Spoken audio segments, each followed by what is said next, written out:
അങ്ങനെ വിജയം വളരെ വളരെ ഇഞ്ചോടിഞ്ച് നടന്ന ഒരു മത്സരം.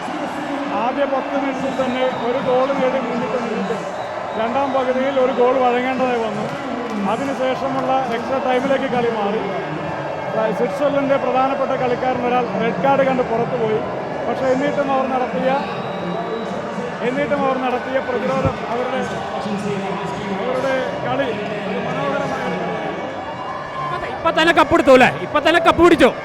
അല്ല, ഞാൻ കപ്പ് ഇപ്പെടുത്ത് തൽക്കാലം സമാധാനപ്പെടാൻ വേണ്ടി തീരുമാനിച്ചു.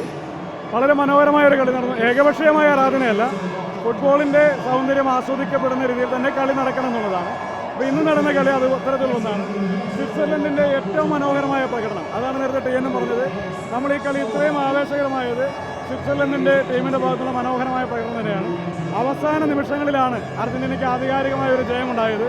പന്ത് പലപ്പോഴും സ്വിറ്റ്സർലൻഡിൻ്റെ കയ്യിൽ തന്നെയായിരുന്നു.